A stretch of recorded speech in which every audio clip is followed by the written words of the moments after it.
The only reason I stood up was because I didn't have any room in my stomach. We had a saucer for him. Anyone would think he had a nice bit of milk deal somewhere along the way. Yeah. There it is. After that. Best on ground, back again on Saturday night after the footy, so you get a bit of fun and you get a bit of the footy as well, which is great.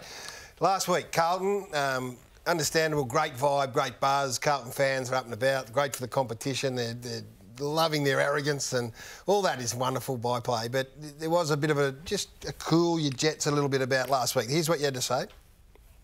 This would be a concern, despite being 3-0 for Michael Voss. Points from clearances, they are smashing teams. They're the best in the competition. Points differential from turnovers, not great. So a lot of area for improvement. It's been an issue for them for a number of years.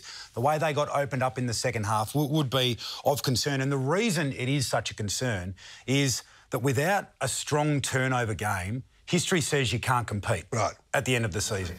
So one element of it, the other element is a heavy reliance on clearance and scoring from. Yep. And if it doesn't come the pass, then what happens on the weekend happens. Yeah, exactly. So the clearance game deserted Carlton on the weekend, and there were reasons for that. Big pit net not being there. Very important, Brownie. Great point. And Noah Anderson and Touk Miller. And Cripps goes down, and they're coming up against a good opposition who were able to deliver really good pressure. So that part of the game disappears for them.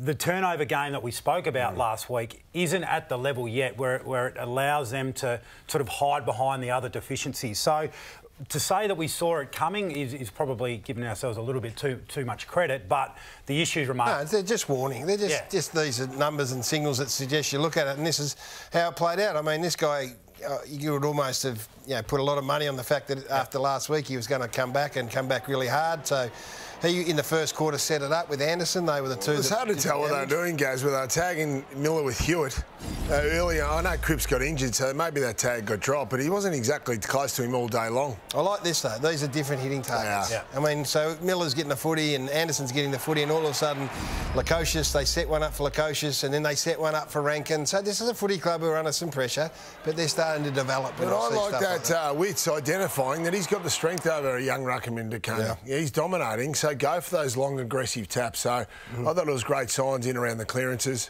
We know they've got the talent there. The issue continues, though, for Carlton. So, like Rui said last week, the stoppages, they're covering up the deficiencies on turnover.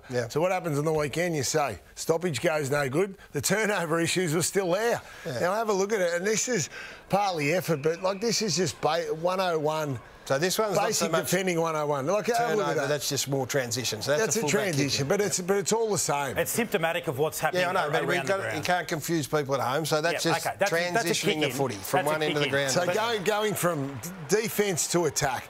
Carlton were horrible last year. They're being able to restrict teams moving the football. Again on the weekend, the same issues. We've seen it early in the season. So this is just basic stuff. Carlton players just jogging, not covering the right area. So Mackay just allows Weller, who kicked the ball in, just to run through there. Then not enough effort and not gut. And you've left it up to the ruckman who's out on his feet. And then Weller just strolls down and hits Corbett, who goes back and kicks the goal. So there are problems there. And it's really basic. So, you know, when you're sitting there as an AFL player and you're going through this, that is a real basic structural thing. And then you just bring the effort as well. So concerns there, they've got to fix that up. You can view it two ways, though, can't you? We can look at it and say, gee, that they're actually not as good as we think they might be, Carlton. Or you can say, gee, they're only 4 weeks into a dramatic change in the way they're trying to play the game.